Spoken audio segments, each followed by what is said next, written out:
Hello everyone, let me introduce myself. My name is Naswa Hirunisa. My study number is 262. Here I will present about praise and clause. What is a praise? In English, especially in grammar, a praise is a group of words that do not have a subject, the party or actor who does an activity, and a predicate, the activity that the actor does or does in it. Therefore, a praise cannot stand alone, even though it contains a noun and a verb. Here are the types of praise along with examples. Number 1 is prepositional praise. In this praise, there are prepositions such as on, at, in, from, to, below, and so on, along with objects and their modifying words. This praise aims to provide an explanation regarding the location or condition of an object. An example is in the theater, in as a preposition. In number 2 is noun praise. Noun praise is a group of words consisting of a noun and accompanied by words that modify the noun, namely adjective. This praise has a function to provide an explanation of the noun being described. An example is a tall and gorgeous woman. Next is adjective praise. This praise includes adjective along with other words that modify them, such as adverb including very, extremely, really, and so on. Example is really dangerous. Next is verb praise. This type of praise usually consists of a verb along with other words that follow it to form a predicate, such as an adverb. In English, adverb usually end with ly. Example, running quickly. Next is gerund praise.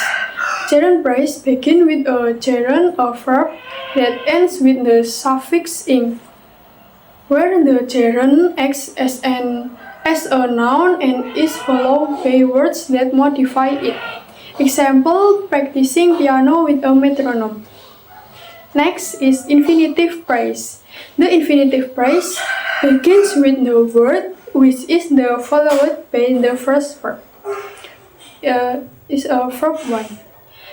Example is to believe in your effort. The next is clause. A clause has a subject and predicate. However, this does not mean that a clause can definitely stand alone, because there are some exceptions. The types of clause consist of number 1 is independent clause. Independent clause, or commonly known as main clause, is a clause in a sentence that can stand alone because it has a subject and predicate. To create a complex sentence, an independent clause can be combined with a dependent clause, where the dependent clause acts as a provider of additional information. Example is Rachel is crying because she gets a low score in a mathematics exam. In this sentence, Rachel is crying is an independent clause. Number 2 is dependent clause. Dependent clause, or commonly called subordinate clause, is a clause that cannot stand alone, even though it already contains a subject and predicate.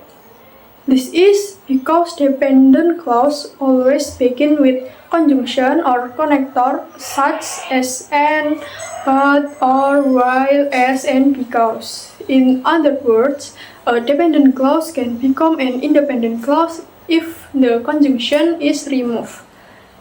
Example is Marcus' grandparents suddenly came into his bedroom while he was doing his homework. In the sentence above, while he was doing his homework is a dependent clause. That's all from me. Thank you.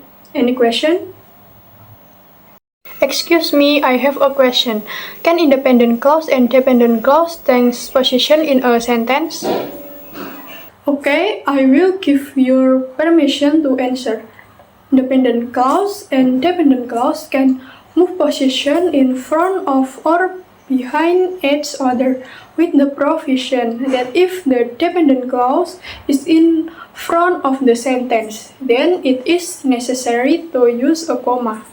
An example, because Rachel gets a low score in a mathematics exam, comma, she is crying.